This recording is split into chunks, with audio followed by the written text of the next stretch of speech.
विद्यार्थियों का एक बार फिर से परीक्षा प्लेटफॉर्म पर। आज हम भारतीय संविधान के महत्वपूर्ण 40 प्रश्नों की बात करने वाले हैं जो प्रतियोगी परीक्षाओं में बहुत ही महत्वपूर्ण हैं और बार बार यह प्रश्न प्रतियोगी परीक्षाओं में पूछे जाते हैं। चलिए हम बात करते हैं अपने प्रश्नों की ओर। तो देखिए, जो 40 महत्वपूर्ण प्रश्न हैं जो प्रतियोगिता परीक्षा में बार बार पूछे जाते हैं, जो भी परीक्षाएं होती हैं संविधान से संबंधित, उनकी आज हम बात करने वाले हैं। अगर हम अपने पहले प्रश्न की बात करें तो संविधान सभा की पहली बैठक कब हुई थी? तो देखिए, संविधान सभा की पहली बैठक 9 दिसंबर 1946 को हुई थी। तो इसका सही आंसर हो जाएगा 9 दिसंबर 1946। आप यहाँ देख सकते हैं इसको। चलिए बात करते हैं अपने नेक्स्ट क्वेश्चन की। तो संविधान सभा की अंतिम बैठक कब हुई थी? तो देखिए, संविधान सभा की अंतिम बैठक 24 जनवरी 1949 को हुई थी। तो इसका सही आंसर हो जाएगा 24 जनवरी 1949। चलिए बात करते हैं संविधान सभा के अस्थायी अध्यक्ष कौन थे? इसमें बड़ा ही कन्फ्यूजन रहता है। तो देखिए, संविधान सभा के अस्थायी अध्यक्ष सच्चिदानंद सिन्हा जी थे। तो इसका सही आंसर हो जाएगा सच्चिदानंद सिन्हा, जो आप यहाँ देख सकते हैं। चलिए बात करते हैं अपने नेक्स्ट क्वेश्चन की। तो संविधान सभा के स्थायी अध्यक्ष के रूप में किसे नियुक्त किया गया था? तो देखिए, संविधान सभा के स्थायी अध्यक्ष के रूप में डॉक्टर राजेंद्र प्रसाद को नियुक्त किया गया था।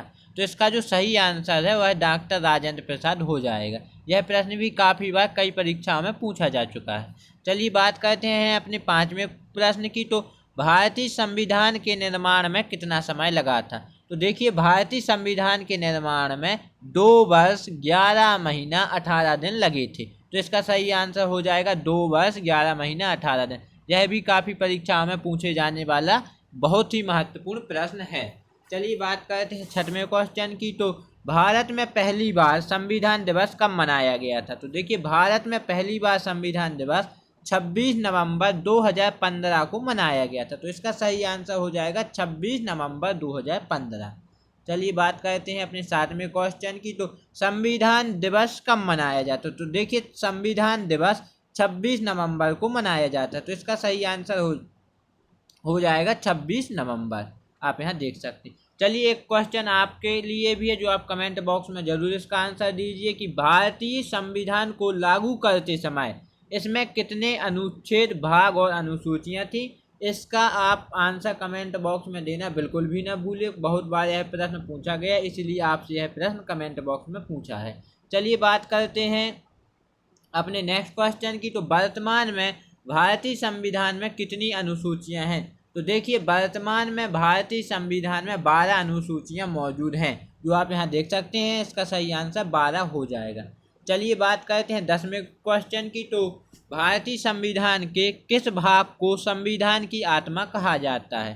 तो देखिए, भारतीय संविधान की प्रस्तावना, जो आप इसे उद्देशिका भी कहते हैं, इसे संविधान की आत्मा कहा जाता है। इसे में आप बिल्कुल भी कंफ्यूज मत होइए। देखिए, हिंदी में उद्देशिका कहलाता है और इंग्लिश में प्रस्तावना कहलाता है। आप यहाँ देख सकते हैं। चलिए बात करते हैं अपने नेक्स्ट क्वेश्चन की। तो भारतीय संविधान को कब अंगीकृत किया गया था? तो देखिए, भारतीय संविधान को 26 नवंबर 1949 को अंगीकृत किया गया था। इसका सही आंसर हो जाएगा 26 नवंबर 1949। चलिए 12वें क्वेश्चन की अगर हम बात करें तो भारतीय संविधान को कब लागू किया गया था? यह प्रश्न भी काफ़ी बार कई परीक्षाओं में पूछा गया है। तो देखिए, जो इसका सही आंसर है, भारतीय संविधान को 26 जनवरी 1950 को लागू किया गया था। तो इसका सही आंसर क्या हो जाएगा? 26 जनवरी 1950। आप यहाँ इसका आंसर देख सकते हैं और यहाँ यह लिखा भी है। चलिए बात करते हैं अपने नेक्स्ट प्रश्न की। तो भारतीय संविधान को कब लागू किया गया था? देखिए, यह प्रश्न फिर से पूछा गया है। तो 26 जनवरी 1950 से आप देख ही सकते हैं। अगर बात करें अपने 13वें प्रश्न की, तो भारतीय संविधान को बनाने के लिए कितने अधिवेशन हुए थे? तो देखिए, भारतीय संविधान को बनाने के लिए कुल 12 अधिवेशन हुए थे। तो इसका सही आंसर हो जाएगा 12। आप यहाँ देख सकते हैं। चलिए बात करते हैं अपने 14वें प्रश्न की। तो भारत देश का सर्वोच्च कानून कौन सा है? भारत देश का सर्वोच्च कानून कौन सा है? यह प्रश्न काफ़ी बार पूछा जा चुका है। तो भारत देश का सर्वोच्च जो कानून है वह भारतीय संविधान है। इसका सही आंसर हो जाएगा भारतीय संविधान, जो आप यहाँ देख सकते हैं। भारत का मूल संविधान कहाँ से प्रकाशित हुआ था? तो देखिए, भारत का मूल संविधान सर्वे ऑफ इंडिया देहरादून से प्रकाशित हुआ था। इसका सही आंसर हो जाएगा सर्वे ऑफ इंडिया देहरादून। यह काफ़ी आईएमपी इंपोर्टेंट क्वेश्चन है, आप यहाँ देख सकते हैं, और यह काफ़ी बार पूछा जा चुका है कि यह भारत का मूल संविधान कहाँ से प्रकाशित हुआ था, क्योंकि उस समय अंग्रेजों का राज था। तो आप इसे ध्यान रखिए, सर्वे ऑफ इंडिया देहरादून से यह प्रकाशित हुआ था। चलिए बात करते हैं अपने नेक्स्ट प्रश्न की। तो भारतीय संविधान को अपने हाथों से कागज पर लिखने वाले व्यक्ति कौन थे? तो देखिए, भारतीय संविधान को अपने हाथों से कागज पर लिखने वाले व्यक्ति प्रेम बिहारी नारायण रायजादा थे। प्रेम नारायण बिहारी रायजादा। देखिए, जब पूछा जाता है संविधान से कोई भी प्रश्न तो आपको डॉक्टर भीमराव अंबेडकर का नाम आता है, लेकिन आपको ध्यान रखना है कि जब हाथों से कागज पर लिखने की बात होती है तो प्रेम बिहारी नारायण रायजादा जी जो हैं उन्होंने यह संविधान को अपने हाथों से कागज पर लिखा था। तो इसका सही आंसर यह हो जाएगा। चलिए बात करते हैं अपने 17वें प्रश्न की। तो भारतीय संविधान की रचना के समय संवैधानिक सलाहकार कौन थे? तो देखिए, भारतीय संविधान की रचना के समय संवैधानिक सलाहकार BN राव, जिसका पूरा नाम है बेनेगल नरसिंह राव, जो थे यह संवैधानिक सलाहकार थे। तो इसका सही आंसर यह हो जाएगा। चलिए बात करते हैं अपने नेक्स्ट प्रश्न की। तो वर्तमान में संविधान में शिक्षा को कौन सी सूची में रखा गया? तो देखिए, वर्तमान में संविधान में शिक्षा को समवर्ती सूची में रखा गया। यह प्रश्न भी काफ़ी बार पूछा जाता है, जैसे अभी वर्ग 1 और वर्ग 2 की परीक्षा में यह पूछा गया है काफ़ी बार। तो इसे आप बिल्कुल पढ़िए, और बहुत ही इंपॉर्टेंट क्वेश्चन यह भी होने वाला है। चलिए बात करते हैं अपने नेक्स्ट क्वेश्चन की। तो भारतीय संविधान में समवर्ती सूची किस से संबंध? देखिए, भारतीय संविधान में समवर्ती सूची किसके संविधान से ली गई है? तो देखिए, जो समवर्ती सूची है वह ऑस्ट्रेलिया के संविधान से ली गई है। तो इसका सही आंसर हो जाएगा ऑस्ट्रेलिया। यह नॉर्मल सा ही एक प्रश्न है, ऑस्ट्रेलिया से समवर्ती सूची ली गई है, इसे आप ध्यान जरूर रखिए। चलिए बात करते हैं अपने नेक्स्ट प्रश्न की। तो किस देश का संविधान विश्व का सबसे बड़ा लिखित संविधान है? तो देखिए, इसका कोई इसमें कन्फ्यूजन होना नहीं चाहिए। भारत देश का संविधान विश्व का सबसे बड़ा लिखित संविधान है। तो इसका सही आंसर भारत हो जाएगा।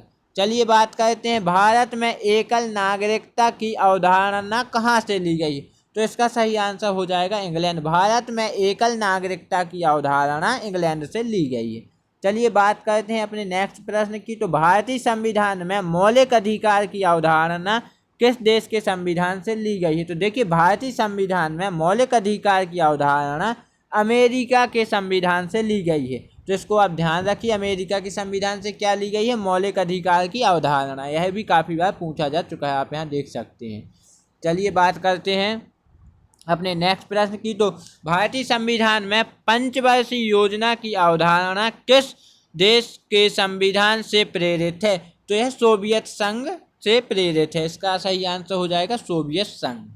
चलिए बात करते हैं अपने नेक्स्ट प्रश्न की। तो भारतीय संविधान में संशोधन करने की प्रक्रिया को कहाँ से लिया गया? तो देखिए, भारतीय संविधान में संशोधन करने की प्रक्रिया को दक्षिण अफ्रीका से लिया गया। देखिए, संविधान किसी भी चीज़ में करना बहुत ही ज़रूरी होता है समय के साथ साथ। तो यह जो संविधान की प्रक्रिया है, इसमें संशोधन की जो प्रक्रिया है यह दक्षिण अफ्रीका के संविधान से ली गई थी। चलिए बात करते हैं अपने नेक्स्ट प्रश्न की। तो भारतीय संविधान में राष्ट्रपति के चुनाव की प्रणाली किस देश से ली गई है? तो यह आयरलैंड से ली गई। आयरलैंड के संविधान से यह प्रणाली को लिया गया था। चलिए बात करते हैं नेक्स्ट प्रश्न की। तो संविधान सभा का प्रथम अधिवेशन कहाँ हुआ था? यह प्रश्न भी काफ़ी बार पूछा गया है। इसका जो सरल आंसर है वह दिल्ली है, कि संविधान सभा का प्रथम अधिवेशन दिल्ली में हुआ था।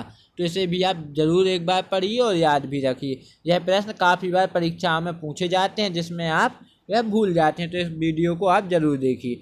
चलिए बात करते हैं, भारतीय संविधान का पहला संशोधन किस वर्ष में हुआ था? तो 1951 में भारतीय संविधान का पहला संशोधन हुआ था। कब हुआ था? 1951। चलिए बात करते हैं अपने नेक्स्ट प्रश्न की। तो किस संविधान संशोधन को भारत का लघु संविधान कहा जाता है? तो देखिए, 42वें संशोधन को भारत का लघु संविधान कहा जाता है। 42वां संशोधन। चलिए बात करते हैं 29वें प्रश्न की। तो भारतीय संविधान की प्रस्तावना में धर्मनिरपेक्ष शब्द किस संविधान द्वारा जोड़ा गया? तो देखिए धर्मनिरपेक्ष जो संविधान है, जो आप यहाँ देख सकते हैं लिखा है धर्मनिरपेक्ष संविधान, यह 42वें संशोधन से ही जोड़ा गया था और इसी को लघु संविधान भी कहते हैं, आप यहाँ देख सकते हैं। चलिए बात करते हैं अपने 30वें प्रश्न की। तो किस संविधान संशोधन द्वारा भारतीय संविधान में 12वीं अनुसूची जोड़ी गई? तो 74वें संविधान संशोधन द्वारा भारत में 12वीं अनुसूची को जोड़ा गया था। यह भी काफ़ी बार पूछा जाता, तो इसे भी आप ध्यान जरूर रखिए। चलिए बात करते हैं संविधान के प्रस्तावना का संशोधन कितने बार किया गया? तो देखिए संविधान के प्रस्तावना का संशोधन एक बार किया गया था, तो आप इसे भी ध्यान रखिए, यह भी काफ़ी बार पूछा जा सकता है। चलिए बात करते हैं अपने नेक्स्ट प्रश्न की। तो भारत के संविधान की प्रस्तावना में प्रथम संशोधन कब किया गया? तो देखिए भारत के संविधान की प्रस्तावना में प्रथम संशोधन 1976 में हुआ था। इसे आप देख सकते हैं 1976 में, यह काफ़ी इंपॉर्टेंट प्रश्न होने वाला। 1976 में यह संविधान संशोधन किया गया था। चलिए बात करते हैं संविधान सभा की प्रारूप समिति के अध्यक्ष कौन थे? तो देखिए संविधान सभा की जो प्रारूप समिति है उसके अध्यक्ष डॉक्टर भीमराव अंबेडकर जी थे। इसे आप कई बार पढ़ भी चुके होंगे और आपको यह प्रश्न कई बार पूछा भी जा चुका होगा। यह काफ़ी इंपॉर्टेंट प्रश्न है और कई परीक्षाओं में पूछा जाता है, तो यह काफ़ी सरल प्रश्न है। मौलिक कर्तव्य कितने हैं? तो देखिए जो मौलिक कर्तव्य हैं वो 11 हैं। चलिए बात करते हैं संविधान के किस संशोधन द्वारा मतदान की आयु 21 वर्ष से घटकर 18 वर्ष की गई? तो 61वां जो संविधान का संशोधन था उसके द्वारा 21 वर्ष जो मतदान की आयु थी उसे घटाकर 18 वर्ष कर दिया गया था। चलिए बात करते हैं अपने नेक्स्ट प्रश्न की। तो संविधान के किस संशोधन द्वारा मतदान की आयु 21 वर्ष से घटकर 18 वर्ष की गई थी? तो यह 61वां संविधान संशोधन है जिसे आप पढ़ चुके हैं। बात करते हैं संसद भवन का उद्घाटन कब हुआ था? तो देखिए संसद भवन का उद्घाटन 1927 में हुआ था। कब हुआ था? 1927 में। अगर संसद भवन का उद्घाटन किसने किया था? तो लॉर्ड इरविन ने किया था। संसद भवन का उद्घाटन लॉर्ड इरविन ने किया था। कब? 1927 में लॉर्ड इरविन द्वारा संसद भवन का उद्घाटन हुआ। चलिए बात करते हैं संसद का उच्च सदन कौन सा है? तो संसद का उच्च सदन राज्यसभा को कहते हैं। इसे आप कई बार पढ़ चुके हो। चलिए बात करते हैं अपने नेक्स्ट प्रश्न की। संसद का निम्न सदन कौन सा? तो देखिए संसद का उच्च सदन है राज्यसभा और निम्न सदन है लोकसभा, तो इसका सही आंसर है लोकसभा। हमारा राष्ट्रगान पहली बार कब और कहाँ गाया गया? यह भी काफ़ी इंपॉर्टेंट क्वेश्चन है और कई परीक्षाओं में पूछा जाता है, तो इसका जो सही आंसर वह है 27 दिसंबर 1911 में कोलकाता में भारतीय राष्ट्रीय कांग्रेस के अधिवेशन में गाया गया था। हमारा राष्ट्रगान पहली बार कहाँ गाया गया था? 27 दिसंबर 1911 को कोलकाता में राष्ट्रीय कांग्रेस के अधिवेशन में गाया गया था, तो इसका यह सही आंसर होने वाला। देखिए इस वीडियो में जो हमने क्वेश्चन बताए वह काफ़ी इंपॉर्टेंट क्वेश्चन है, कई परीक्षा में यह क्वेश्चन पूछे जाते हैं, तो आप अपने सभी दोस्तों को यह वीडियो शेयर कीजिए, लाइक और चैनल को सब्सक्राइब करना बिल्कुल भी ना भूलें। आज के लिए इतना ही। वीडियो को देखने के लिए धन्यवाद।